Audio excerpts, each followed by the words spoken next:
Abonnez-vous et cliquez aussi sur la petite cloche de notification pour ne rien rater de nos prochaines vidéos. N'oubliez pas de partager aussi la vidéo et de la liker. Afrique N24. Radio à vous l'été, l'esprit patriotique. Bonjour à tous les membres des forces de sécurité et de défense du Togo, notamment militaires, gendarmes et policiers. Je suis le commandant Olivier Ama, ex-officier de gendarmerie. Je suis là encore aujourd'hui pour vous parler d'un article de la Constitution du Togo, notre Constitution. Donc, avant de rentrer dans le vif du sujet, je voudrais souhaiter un fructueux mois de jeûne et prière pour tous les musulmans du Togo. Je n'oublie pas les chrétiens qui sont dans leur 5e semaine de carême. Alors, pourquoi je veux vous parler de cet article qui est très important pour votre carrière, qui est très important tout le long du temps que vous allez passer au sein de l'armée. Donc, j'ai pris la résolution de vous en parler parce que j'estime que le système qui gouverne le Togo depuis des décennies vous maintient sciemment dans l'ignorance, dans la méconnaissance de certaines lois de notre pays, de certains articles de la Constitution, de notre Constitution. Ils le font sciemment pour que vous soyez dans l'ignorance et qu'on puisse vous utiliser et vous manipuler contre votre propre peuple. Ils le savent. Si vous enseignez ces lois, s'ils vulgarisent ces articles, vous aurez les yeux ouverts et cela leur sera difficile de vous orienter contre le peuple du Togo. C'est pour cela que j'ai pris sur moi-même de vous parler de ces articles. Donc, la méconnaissance de ces lois et de ces articles fait que certains parmi vous commettent des exactions, c'est-à-dire de la violence, une violence inouïe, des fois d'initiative ou sur ordre sur la population. Et cela entraîne parfois la mort de certains de nos concitoyens. Donc il y a longtemps que cela se passe. Et chaque année, on pense qu'il peut y avoir une amélioration. Mais jamais. Lorsque les populations sont dans la rue, vous les prenez comme des ennemis. Alors que si vous connaissiez la Constitution, il y a des choses que vous n'allez pas faire. Ce qui se passe généralement, si la violence, cette violence est suivie d'une clameur, si un agent commet une violence et qu'il y a des témoins, les gens l'ont vu, Et ça parle de ça. Et tout le monde parle de ça, plutôt. Cet agent est lâché par sa hiérarchie. Livré même pour la prison. Le cas ou l'exemple que je vais vous donner dans l'immédiat, c'est la mort de Mohamed Avidji, ce laveur de véhicules qui a été froidement abattu par l'agent de police d'Oukbeni. Tout le monde en parlait et que les gens l'ont vu. C'est en plein midi que ça s'est passé. Aujourd'hui, il est en prison. Mais par contre, lorsque l'acte commis, l'exaction commise, n'a pas été suivi de clameurs et qu'il n'y a pas de témoins et que c'est dans un flou, ces agents qui sont responsables de ces actes sont protégés par leur hiérarchie. Et on prend des dispositions pour que leur nom ne sorte jamais. Et ce qu'on nous sait, c'est qu'il y a une enquête qui est ouverte et ces enquêtes ne sont jamais. Donc, ce qu'il faut noter, c'est que tout récemment, avec le problème de Covid, le couvre-feu, en tout cas le couvre-feu a été décrété et au cours de ce couvre-feu, il y a eu plusieurs exactions qui ont entraîné la mort de certains de nos concitoyens. Sincèrement, rien ne peut justifier cela.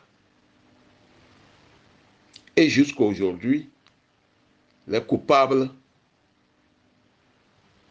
n'ont pas apparu. Les enquêtes jusqu'à aujourd'hui ne donnent rien.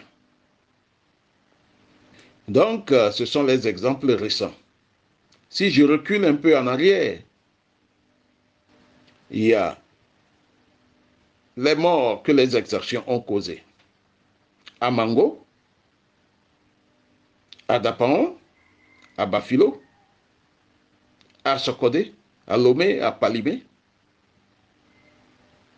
Même les enfants ont été tués. Lors des manifestations du Parti national panafricain PNP, il y a eu plusieurs exactions.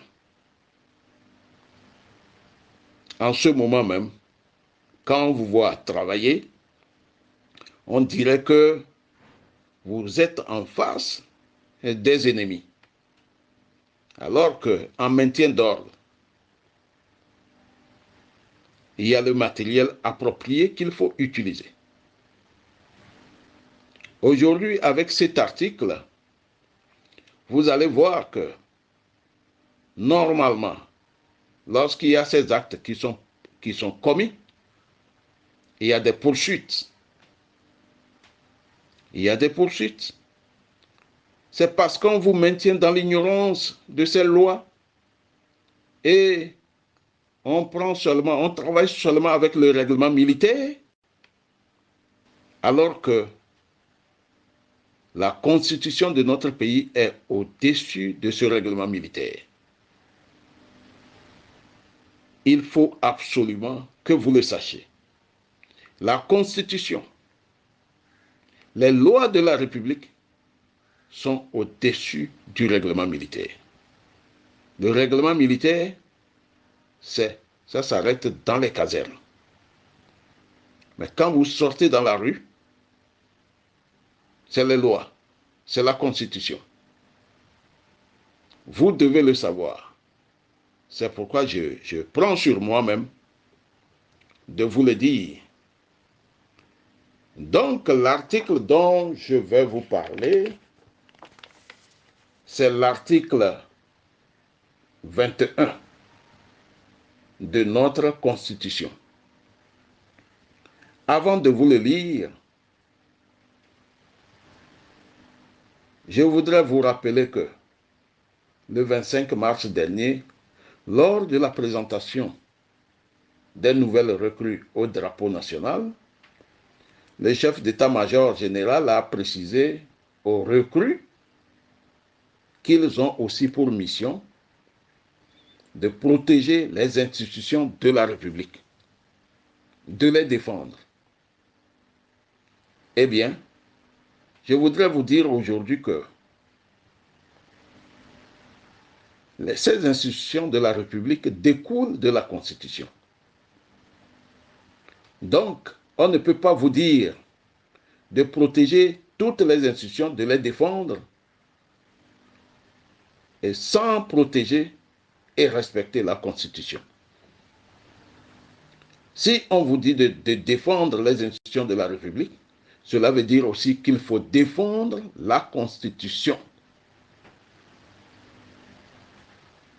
C'est pour cela que je vous exhorte à télécharger la Constitution du Togo et vous aurez les yeux ouverts. Donc, je vais vous lire cet article 21 de la Constitution. Je vous rappelle que la Constitution du Togo est sacrée. Quand on dit quelque chose est sacré, ça veut dire que la chose là vient de Dieu. Car notre Constitution, quand vous la prenez, le préambule, c'est-à-dire les premiers mots de cette Constitution, nous dit que nous, peuple togolais, nous plaçons sous la protection de Dieu. C'est ça qui justifie la sacralité de notre Constitution. Elle s'impose à tout le monde. Même le président de la République n'est pas au-dessus de la Constitution. Le président de la République n'est pas propriétaire du Togo. Le Togo appartient à nous tous. S'il se trouve être aujourd'hui à la tête de l'État, si c'est dans une démocratie normale, cela veut dire que c'est le peuple qui l'a mis là-bas. Il doit respecter le peuple. Mais aujourd'hui, on vous maintient dans l'ignorance pour vous utiliser contre le peuple. Vous devez ouvrir les yeux. Article 21 de notre Constitution. La personne humaine est sacrée et inviolable. Nul ne peut être soumis à la torture ou à d'autres formes de traitement cruel, inhumain ou dégradant. Nul ne peut se soustraire de la peine encourue du fait de ces violations en invoquant l'ordre d'un supérieur ou d'une autorité publique. Tout individu, tout agent de l'État coupable de tels actes, soit de sa propre initiative, soit sur instruction, sera puni conformément à la loi. Tout individu, tout agent de l'État est délié du devoir d'obéissance lorsque l'ordre reçu constitue une atteinte grave et manifeste au respect des droits de l'homme et des libertés publiques. Voilà comment se présente l'article 21. Cet article met en exergue,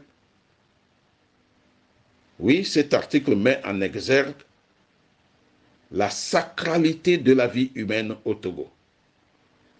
C'est-à-dire la vie humaine est sacrée. Quand on dit une vie est sacrée, cela veut dire que cette vie doit être respectée, protégée. Alors, la personne humaine est sacrée. Donc, au Togo, la personne humaine est extrêmement considérée. Elle doit être protégée. La vie de l'homme doit être protégée. Et lorsqu'on dit que la personne humaine est inviolable, cela veut dire que personne ne peut attenter à la vie d'un Togolais, même si ce n'est pas un Togolais. Un citoyen d'un autre pays qui arrive dans notre pays, sa vie doit être protégée et respectée. Donc, votre première mission, ce n'est pas de tuer votre propre peuple. C'est ça l'inviolabilité de la vie au Togo. Et on continue en nous disant que nul ne peut être soumis à la torture ou à d'autres formes de traitement cruel, inhumain ou dégradant. Cela vous concerne parce que c'est vous qui avez le matériel de coercition dans notre pays. C'est vous qui arrêtez les individus. C'est vous qui les détenez. Donc, on vous dit aujourd'hui que la torture, c'est-à-dire tout ce qui englobe les bastonnades, les coups de rangues, les coups de pied,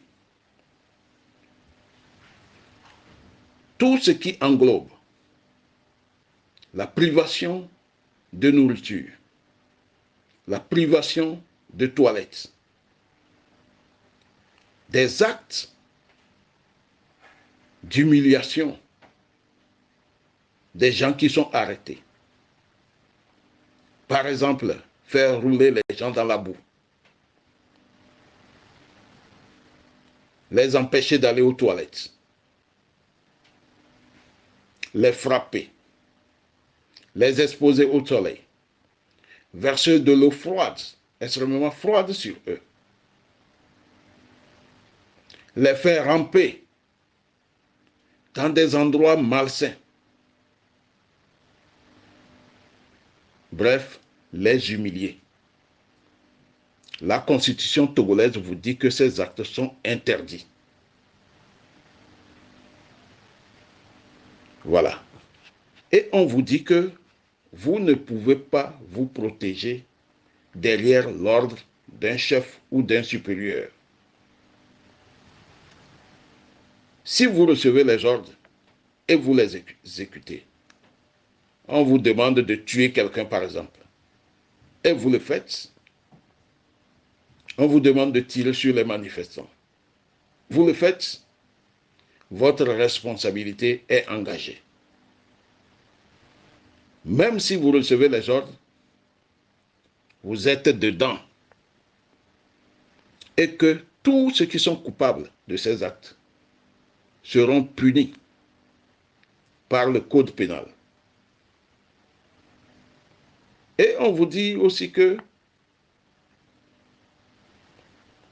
vous n'êtes pas obligé d'exécuter un ordre qui viole les droits de l'homme. Vous n'êtes pas obligé. Si vous recevez les ordres, vous pouvez les refuser.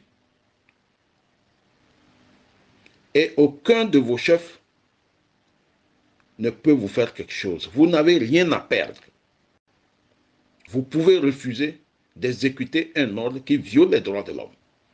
Un ordre qui viole la vie. Vous dites à ce chef qui vous donne les ordres, lui-même il n'a qu'à le faire. Il faut refuser ces ordres. Rien ne vous arrivera. Et si quelqu'un veut insister, dites-lui que c'est des règles qui existent au Togo. Et si vous téléchargez cette constitution, vous pouvez lui montrer le passage, l'article 21 de la Constitution, qui est au-dessus du règlement militaire. Pour finir, permettez-moi d'insister encore que le peuple du Togo là n'est pas votre ennemi. La Constitution, en son article 21, vous interdit de le tuer, de le violenter. En maintien d'ordre, il y a le matériel pour disperser les gens qui sont dans la rue. Si vous êtes débordé, vous faites appel à l'autorité politique pour venir discuter avec les manifestants. Vous n'êtes pas obligé de tuer pour décourager. Certains de vos chefs qui vous donnent des instructions, qu'arriver sur le terrain, il faut leur briser le pied. Il faut casser les bras. Il faut les frapper jusqu'à les esquinter pour que le lendemain, qu'ils ne sortent pas. Aujourd'hui, je vous le dis, il faut refuser ces ordres-là. Lorsque les gens font une manifestation, c'est qu'à un certain moment, ils ne sont plus en phase avec ceux qui dirigent le pays. Et ceux qui dirigent le pays sont obligés de discuter avec eux. On ne peut pas vous utiliser, vous mettre la pression, que c'est vous qui devriez résoudre le problème. Et vous pourchassez les manifestants jusque sous leur lit. Vous les sortez, vous les frappez, même il y a des gens qui meurent. Vous cassez les têtes, vous cassez les bras, tout ça là. Sachez que la Constitution du Togo, qui est au-dessus de nous tous, interdit cela. Donc, je vous le rappelle, cette Constitution a été votée à plus de 90% le 27 septembre 1992. C'est quelque chose qu'il faut appliquer. Si l'agent Doukbeni l'avait appliqué, il n'aurait pas été arrêté et mis en prison. Si les militaires qui sont arrêtés dans l'affaire du colonel Madjouba, peut-être s'ils connaissaient cet article de la Constitution, ils auraient pu refuser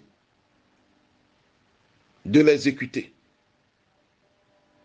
Aujourd'hui, ils ne seraient pas en prison et jusqu'à aujourd'hui, ça fait 2 ans, personne ne parle d'eux. Ouvrez les yeux, chers militaires, chers jeunes militaires, ouvrez les yeux. Cherchez à connaître la Constitution, les lois de la République et vous allez éviter la prison. Je vous remercie. Radio à vous l'été, la voix de la résistance du peuple togolais. Likez la vidéo si ce n'est pas déjà fait. Laissez aussi votre point de vue en commentaire.